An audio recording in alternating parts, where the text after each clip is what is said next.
Hello there. Jurassic World Rebirth is less than a month away. It is also Jurassic June. So I thought, hey, why don't I kill two birds with one stone and talk about the other Jurassic movies leading into Rebirth? More specifically, why don't I talk about the animals of those movies, their designs, how they held up then and how they hold up today? In order to do this, we have to start from the beginning with the original Jurassic Park, a near perfect film in my eyes. The goal is to get through all of the Jurassic Park/World movies in preparation for Rebirth. And I'm going to try to do this across the whole month. That way it kind of celebrates Jurassic June at the same time. There's those two birds that I was talking about. I think that this will be a lot of fun because I always do really like talking about specific movie designs and like the thoughts that went into those designs. So yeah, without further ado, let's get right into it. Now, the first dinosaur that we see in complete daylight with a full shot of it is the Brachiosaurus.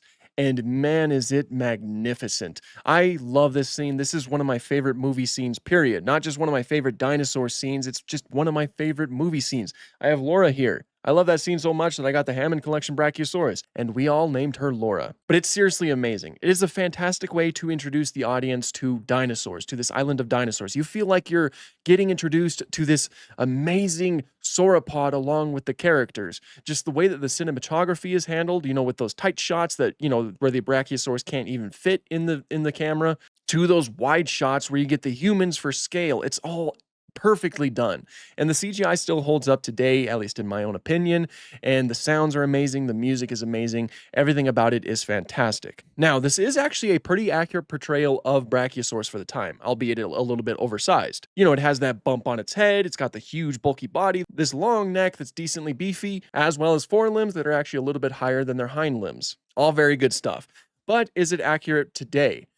Kind of, yes, if you're looking at it as Giraffatitan. Now, it's very common to look at old depictions of Brachiosaurus and actually see Giraffatitan in them. And the reason for that is because they were actually based off of Giraffatitan. There's a decent history to this, but basically, Brachiosaurus was found very incomplete in North America. It didn't even have a skull. Later on, in Africa, another sauropod was discovered. Now, it was thought that the skeletons of these two animals looked similar enough for them to be members of the same genus, as in both species of Brachiosaurus. So the one in Africa was named Brachiosaurus bronchi, and the one in Africa was actually a little bit more complete than the one in North America. The one in Africa even had its skull present. And so, as a result, whenever anyone was reconstructing Brachiosaurus, they were basing it off of, at the time, the African species, until more analysis was eventually done on these skeletons, and a conclusion was reached that they were too skeletally different to be considered members of the same genus. And so the African species was given its own generic name known as Giraffatitan, completely separate from Brachiosaurus as a whole. Since then, we also do know what Brachiosaurus' skull really does look like, and one of the biggest tells is the fact that that bump on its head is not nearly as pronounced. Whereas the one in Jurassic Park, of course, it does have a more pronounced bump on its head, similar to how Giraffatitan was. So it's a great Giraffatitan portrayal, but it just doesn't match up to Brachiosaurus nowadays. Still, beautiful, one of the best movie scenes ever. That one was a little bit longer, but we don't have as much of a convoluted history for the other animals. So let's go straight on to Parasaurolophus, which has a brief little cameo right next to the Brachiosaurs as they're exiting the water. Again, it's very brief and we only see them from a distance, so it's difficult to make out a lot of the details. But you can make out enough to get an idea of what their designs would have looked like. Now, they are completely quadrupedal, which seems to match up with our ideas nowadays that hadrosaurs are mostly quadrupedal animals that from time to time could switch to bipedal locomotion. So that's really good. They also do have their very iconic head crest, something that, of course, Parasaurolophus does sport. It's a very cool head crest. Something that possibly allowed them to amplify their sounds, as the crest is actually linked up to their nasal cavity. So it's something that they could likely blow air through and just create these large trumpeting noises. Very cool stuff, am I right? Probably the biggest difference between what I can see here and our modern ideas of the animal is the fact that they are pretty skinny. They're decently shrink-wrapped here, especially in the neck. Hadrosaurs nowadays are often portrayed as very beefy, especially in the neck. But at the time, it was very common for most people to portray hadrosaurs like this, being relatively thin. Just nowadays, there's a lot more meat on their bones.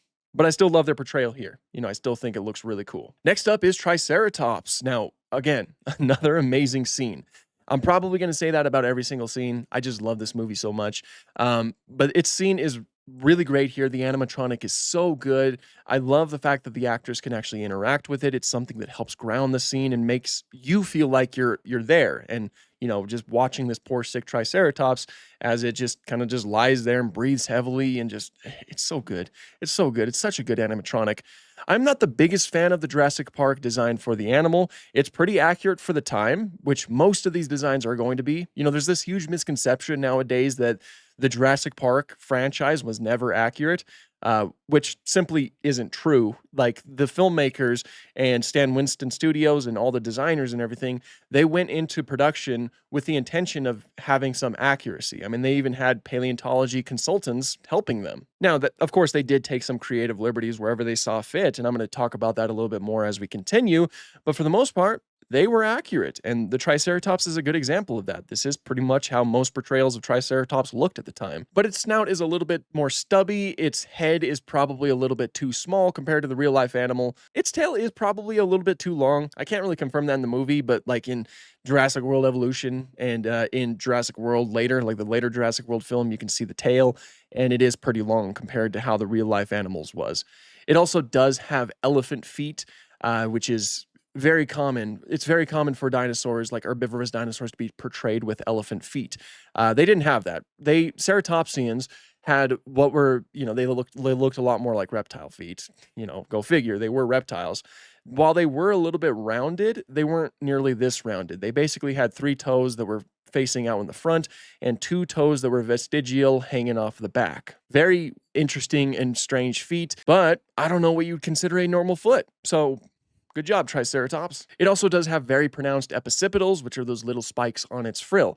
Epiccipitals, those are something that Triceratops did have. However, when it would age, they would start to fuse a little bit more to the frill and become more and more reduced, not nearly as sharp as it's portrayed right here. But one really cool thing about this one is that it does have the feature scales, which are those large pebble-like scales that are just randomly throughout the animal's body. Something that Triceratops did have, as we can see through some skin impressions. So it's very cool that it's included here. It also does have a beak. I haven't mentioned that yet. And the classic 3-horned face, which is very important for Triceratops. Amazing animatronic, just not a big fan of the design. And that's mainly just because I love ceratopsians. I love the way that they look. Next up is the biggest creative liberty that was taken, the Dilophosaurus. So first of all, there's some things that were done correctly about this animal, like the 2 crests. Dilophosaurus does translate to double-crested lizard, and that is because it has 2 crests situated on top of its head. Very cool that was included here, which I don't know why it wouldn't be. I also really like the way that the head looks, and I really like the way that the rest of the body looks. And the animatronic, of course, looks amazing. Now, there are some key differences that are present here.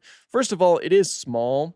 It's likely a juvenile. I think that most people who were involved with creating the Dilophosaurus completely had the intention of making this a juvenile. I think that Stan Winston Studios even full-on said it when they were making the animatronic. But what's frustrating about that is that the later films and Camp Cretaceous failed to confirm this. Every time we see Dilophosaurus after this point in time, it's always small. Why? Just give us a full-grown one. Just confirm that. Just like officially show it on screen. Because like, what are the odds that we're only coming across juveniles in the later films and shows? That's just frustrating to me. But of course, the main differences are the presence of the frill and the presence of the venom that it spits, the spitting acid venom sort of thing. Now, those are things that we can see in the fossils, of course. There's attachment points for the frill that are lacking on the real-life Dilophosaurus, and in order for it to store venom, it would need extra space in its skull. That's also something that is not present. So we know that Dilophosaurus was not a venomous dinosaur, nor did it have a frill. The frill's also very interesting too, because it kind of uses it like a threat display, with those bright colors. But at that point, it was already chasing Nedry, like it had the intention of eating him. Yet it was using a threat display. It's like, Nedry was trying to leave, little Dilophosaurus. What are you doing here? Why are you doing that? Yeah, this fella is quite a bit different from its real-life counterpart, and it's also different from its movie counterpart, as the movie counterpart did not have a frill, it did spit venom, and it was also closer in size. I mean, we saw an adult in that one. Still a great animatronic that's breaking its wrists right here, but but still very high quality. And yes, that is one of the moments where they took creative liberties because this wasn't even accurate for the time. After that, we have the old chicken mimic, Gallimimus. Now we get a flock of them as they're running through. Another fantastic scene. They're huge. They're portrayed as huge, which is great because Gallimimus is the largest of the ornithomimids. Skeletally, they look great. Like their whole build, the way that they hold their head, the way that they move, just incredible. I also really like that you can see some younger fellas and they have striping on them, which is just a little subtle detail that you probably wouldn't even notice, but when you do notice it, you kind of like sit there and go, "Oh, look at that. That means when the babies are young, they have something that helps them hide from predators a little bit easier, kind of like deer." I like that. I like little details like that. Of course, they are featherless. It is very common to see dinosaurs like this portrayed without feathers at this point in time, even though ornithomimids like Gallimimus did have feathers. But everything else is a really solid portrayal. Their head shape is great, and again, their whole body shape is fantastic. Then next up is the classic Tyrannosaurus Rex, old Rexy, or Roberta, depending on if you want to go through the animatronic name. Again, same things apply to this. Her scenes are amazing. Every single scene that she's in is just fantastic. The breakout scene, the scene where she hunts the Gallimimus flock, I like how she uses ambush predation to pull that off, jumping out of the tree line. And the final scene where she takes out the final two velociraptors. Spoiler alert. Both the animatronic and the CGI model are perfect. They go together seamlessly, even though there are some slight differences between the two. But they are so like a lot of the techniques that are used to blend them together to make them feel like they're just one T-Rex, it's just flawless, and I always love seeing it. Now, this is actually a fairly accurate depiction of Tyrannosaurs for the time, but of course doesn't really hold up by today's standards, mostly in the head. The head is a lot more blocky than how you would see most Tyrannosaurus depictions nowadays. She also does break her wrists every once in a while, but sometimes she does hold them the correct direction, palms facing inward, but sometimes she does curl them underneath her body, palms facing downward. So she's breaking her wrists, which it's not good. She's also portrayed without lips, which, it's always a debated topic, but it is very likely that theropod dinosaurs did have oral tissue, that being lips. But her bulk seems to be captured pretty well here, and the texturing of the skin actually looks pretty good as well. And it's easily one of my favorite T-Rex designs in all of media. Such an iconic design. Of course, there are different Rexes that I think look cooler and better than Rexy, but I'm not going to talk about those ones until we get into the later movies, if we do. But yeah, regardless, 10 out of 10. And finally, the Velociraptor. Now, I'm sure that most of you know that the Jurassic Park Velociraptor is actually Deinonychus.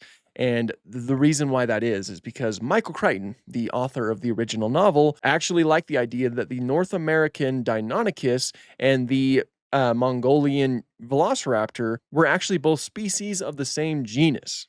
That genus just being Velociraptor. That was something that Gregory S. Paul had proposed, and again, Michael Crichton liked that idea. If that were to be the case, that would rename Deinonychus anteropus to Velociraptor anteropus, and Velociraptor mongoliensis would stay the exact same. Michael Crichton liked that idea, and he thought that the name Velociraptor sounded better anyway, so basically what he did was he implemented Deinonychus into his book, and he just named them Velociraptor.